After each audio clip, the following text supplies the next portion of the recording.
ஜீவ தண்ணீர் ஊரும் ஊற்றை நீர் தீரந்து தாருமே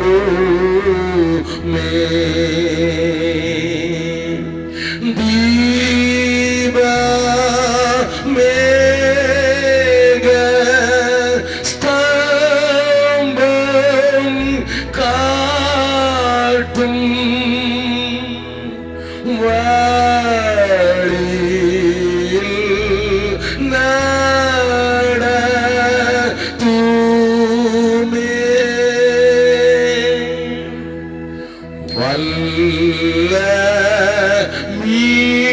மீட்பர் நல்ல மேய்ப்பர் என்னை தாங்கும் இயேசுவே.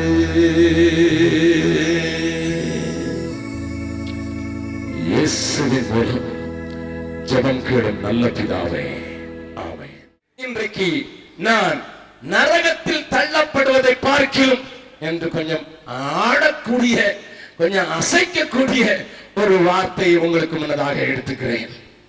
இந்த மிஷனரி பெருவிழாவை நீங்கள் ஞாபகத்தில் வைக்கும் போது உங்களுக்கு இதை பார்க்கும் அது என்கிற காரியங்கள் உங்கள் மனதிலே தெளிவாக தெரிய வேண்டும் என்பதற்காக இந்த சாயங்கால வேளைகளிலே இப்படிப்பட்ட வசனத்தை தெரிந்து கொள்கிறேன்.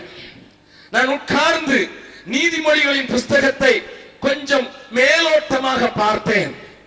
நீதிமொழியின் புஸ்தகத்திலே கிட்டத்தட்ட 16 இடங்களிலே எனக்கு மேலோட்டமாக பார்த்தபோது 16 இடங்களிலே சாலமோன் இதை பார்க்கிலும் இது நல்லது, இதை பார்க்கிலும் இது நல்லது என்று பல காரியங்களை எழுதி வைத்திருக்கிறதை நீங்கள் பார்க்கலாம். சண்டையோடு கூடிய மனைவியோடு குடியிருப்பதை பார்க்கிறோம், வீட்டின் ஓரத்தில் குடியிருப்பது நல்லது என்று எழுதியிருக்கிறான். 1000 பஞ்சாதிக்காரன் 1000 மனைவிகள் உண்டு, அவனுக்கு 300 மனைவிகள் 700 மனையாட்டிகள். அவன் எழுதியிருக்கிறான், சண்டையோடு கூட இருக்கிற ஒரு மனைவியோட குடியிருக்கிறத பார்க்கிறோம், வீட்டின் மூலையிலே தங்கி இருப்பது நலம் என்று எழுதியிருக்கிறான். இப்படியாக அவன் 16 காரியங்கள் இந்த உலகத்திலே அவன் கண்டதை நீதிமொழிகளின் புஸ்தகத்திலே அதை பார்க்கிறோம் இது, அதை பார்க்கிறோம் இது என்று அவைகளை தெரிந்து கொள்ளும் வண்ணமாக அவன் மூலமாக தேவன் நமக்கு தெரிந்து கொள்ளுதலை வைத்திருக்கிறார். இன்றைக்கு அதற்கு ஆதாரமாக என்னோடு கூட சேர்ந்து திருப்பிக் கொள்ளுங்கள். மார்க் எழுதின சுவிசேஷத்தில் சில வசனங்களை தெளிவாக வாசிக்கலாம். மார்க் எழுதின சுவிசேஷம் 9வது அதிகாரம் 43வது வசனத்தில் இருந்து 48வது வசனம் வரை வாசிக்கலாம்.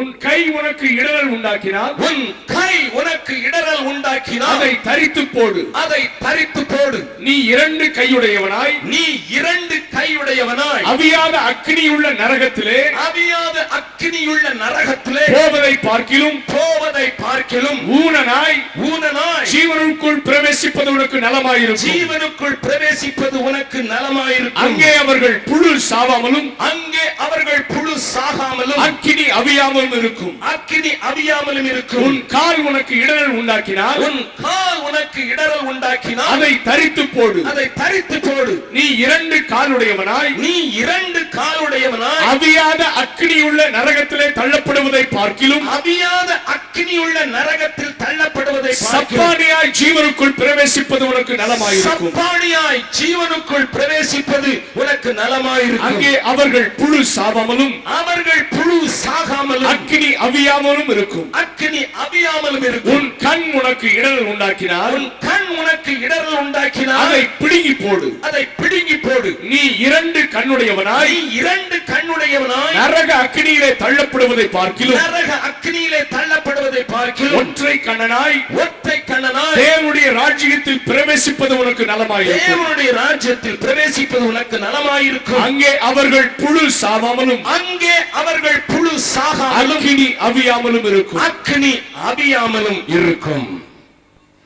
அன்பின் சொரூபியாம் மக்களை பார்த்து கண்ணீர் வடிக்கிறவராய் மனதுருகிறவராய் சுற்றி திரிந்து நன்மையே செய்து திரிந்த இயேசு கிறிஸ்துவின் வாயிலிருந்து பிறந்த ஆணித்தரமான வார்த்தைகள் இவைகள். ஒரு தடவை இல்லை, 3 தடவை அவர் நரகத்தின் காரியத்தை தெளிவாக திட்டமாக அழுத்தமாக சொல்லுவதை இந்த வசனங்களில் நீங்கள் பார்க்கலாம். நரகத்தின் நிலைமை என்ன? அங்கே அக்கினி அவியாமலும் புழு சாகாமலும் இருக்கும் என்பதை ஆண்டவராகிய இயேசு சொன்னதோடு நிறுத்தாமல், நரகத்துக்கு போய்விடாதே மகனே என்று சொல்லிவிடாமல் ஒன்று சொல்லுகிறார்.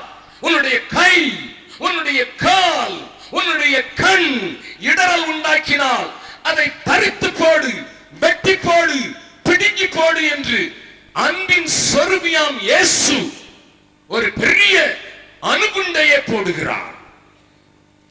ஸ்வீடன் நாட்டிலே மரியா என்கிற ஒரு பெண் இருக்கிறாள். அந்த மரியாவினுடைய வாழ்க்கையை சீனாக்காரர்கள் அல்லது தாய்வான் தேசத்தை சேர்ந்த விசுவாசிகள் ஒரு விசிடி அல்லது ஒரு வீடியோ கேசட்டிலே பதிவு செய்து தங்களுடைய மக்களுக்கு விநியோகித்திருக்கிறார்கள். அதனுடைய ஒரு பிரதி என் கையிலே தரப்பட்டது. அந்த மரியா ஸ்வீடன் நாட்டிலே ஒரு போலீஸ் அதிகாரிக்கு பிறந்த மகள். நல்ல விசுவாசியான தாய் தகப்பன்மாருக்கு பிறந்தவள். ஆனால் அவள் பிறந்த போது அவளுக்கு 2 கைகளும் சுத்தமாக இல்லை. அவளுக்கு கை கிடையாது. ஒரு கால் அரைக்கால், அதாவது கிட்டத்தட்ட 1.5 கால் தான் அவளுக்கு. அவள் பிறந்த போது அவளுடைய தாய் தகப்பன்மார் தன்னை உண்டாக்கின ஆண்டவர், தங்களை நேசிக்கிற ஆண்டவர் ஏன் எங்களுக்கு இந்த பிள்ளையை தந்தார் என்றுதான் ஏக்கமுற்று கண்ணீர் வடித்தார்கள். அவள் வயிற்றிலே இருக்கும் போதே மருத்துவ சோதனைக்கு அவளுடைய தாயார் சென்றார்கள்.